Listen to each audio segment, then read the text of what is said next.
میاں محمد نواز شریف صاحب کی گورنمنٹ بہت اسٹرانگ تھی. اب اس اسٹرانگ گورنمنٹ کی وجہ سے یعنی آج سے پہلے جتنی گورنمنٹس آئی تھی وہ اسٹرانگ نہیں تھی. کسی پارٹی کا کوئی بندہ اپنے ہی رولر کو یعنی اپنے ہی الیکٹڈ جس پارٹی سے وہ آیا اسے دھوکہ نہیں دے سکتا. اپنی اکانومی حالات کو بہتر کرنے کے لیے ایسٹس کو بیچنا شروع کرے جن میں کنسیڈریشن میں سر فہرست power station, telecommunication companies, banking sector اور ریلویز شامل.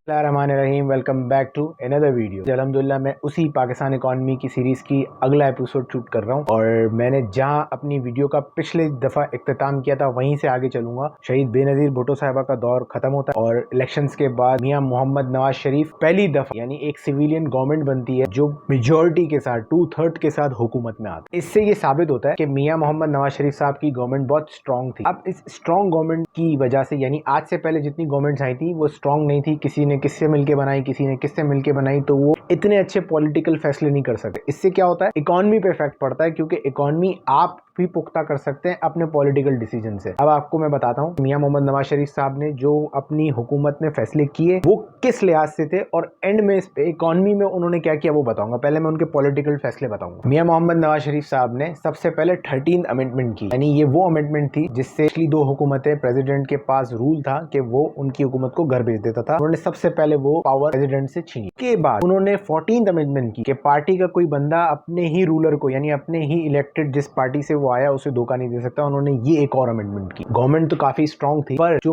چند مسئلے پچھلی گورنمنٹ سے بھی آ رہے تھے، جیسے میں نے پچھلی گورنمنٹ میں بتایا تھا کہ لا اینڈ آرڈر کی سچویشن اتنی اچھی نہیں تھی، مذہبی فسادات چل رہے تھے جن کی وجہ سے خصوصی کراچی، سندھ اور بلوچستان ان کے اندر اتنا فساد بڑھ گیا تھا اور اتنے حالات خراب تھے کہ جس کی وجہ سے گورنمنٹ نے کنسیڈر کرنا شروع کیا کہ اب وہ اپنی اکانومی حالات کو بہتر کرنے کے لیے ایسٹس کو بیچنا شروع کرے جن میں کنسیڈریشن میں سر فہرست power station, telecommunication companies, banking sector اور ریلویز شامل تھے. اور یہ سارے جو ایسٹس تھے پاکستان کو، ان کو سیل آؤٹ کرنے کی سب سے بڑی وجہ تھی ڈیٹ. ہمارا ڈیٹ اتنا بڑھ گیا تھا ان کو پے کرنے کے لیے. میں ویڈیو کے اختتام میں بتاؤں گا کہ میاں محمد نواز شریف کے ٹینیور کے اینڈ تک کتنا ڈیٹ تھا اور کیا تھا. اب نواز گورنمنٹ تو بہت اسٹرانگ تھی but there is no real growth. یہ ورڈز میں ایگزیکٹ کوٹ کر رہا ہوں جو میں نے آرٹیکل سے پک کیے کہ ایک گورنمنٹ دکھنے میں بڑی اسٹرانگ تھی پر حقیقت میں کوئی گروتھ نہیں تھی. کیونکہ دیکھیں یہ فسادات بھی چل رہے تھے اور مزے کی بات نیوکلیئر ٹیسٹ بھی تھا جو پچھلی ہسٹری سے چلتا ہوا آ رہا تھا اور 1998 مئی میں انہوں نے نیوکلیئر ٹیسٹ کر دیا. اب جب وہ نیوکلیئر ٹیسٹ ہوا اس کے چند کانسیکوینسز آئے. جب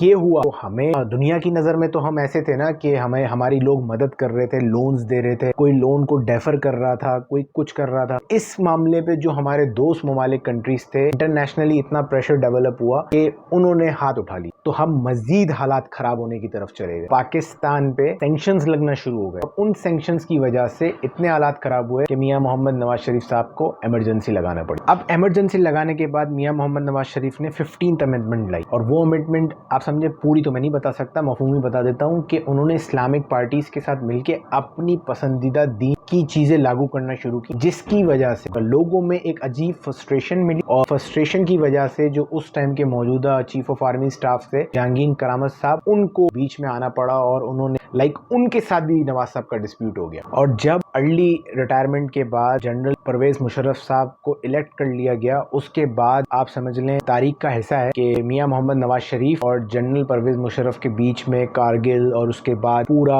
پوری ہسٹری ہے کہ کیا ہوا، کس طریقے سے ہوا، کہ ان کے طیارے والا حادثہ، پھر وہ نیچے لینڈ ہوئے، پھر وہ انہیں اریسٹ کیا گیا. یہ پورا ایک لمبی بحث ہے، اس میں نہیں جاؤں گا. اب اپنی ویڈیو کا میں اختتام میاں محمد نواز شریف صاحب کے اکانومی فگرز پہ کرتا ہوں کہ انہوں نے اپنی پورے جو یہ چھوٹا سا ان کا دور کا پیریڈ تھا اس میں ان کی اکانومی فگرز کیا رہے تھے، ملکی قرضہ کتنا تھا، جی ڈی پی کیا تھی. کیونکہ میں نے آپ کو ساری پازیٹیوٹی بتا دی نا کہ یہ وہ واحد پہلی سویلین گورنمنٹ تھی جو اسٹرانگ تھی. اگر پالیٹکس کے میں الجھنے کے علاوہ اگر یہ کام کرتی بہت کچھ کیا جا سکتا تھا. جب میاں محمد نواز شریف صاحب گئے تو اس ٹائم پہ پاکستان کی جو جی ڈی پی ریٹ تھی جو ان کا دور تھا وہ 3.6 کی تھی. ابھی میں بہت اچھی نہیں کہہ سکتا پر بہت بری بھی نہیں کہہ سکتا کیونکہ بری میں پچھلی ویڈیو میں بتا چکا ہوں تو آپ سمجھیں گے درمیان کی تھی، پر اس سے مزید اچھی ہو سکتی تھی جتنی اچھی ان کی گورنمنٹ تھی. انفلیشن ریٹ 6.3 کا تھا، 2 یعنی آپ سمجھ لیں تھوڑا بہت آگے پیچھے ہو سکتا ہے، لیکن یہ انفلیشن ریٹ مزید پچھلی گورنمنٹ سے کم تھا اور بہت کم نہیں تھا، نیگیٹو میں بھی آیا ہے جو میں آپ کو بتاؤں گا آنے والی ویڈیوز میں. اور سیکنڈ جو پاکستانی قرضہ یہ چھوڑ کے گئے تھے وہ تھا $32 بلین کا اور اس ٹائم پہ موجودہ پاکستانی ریزرو صرف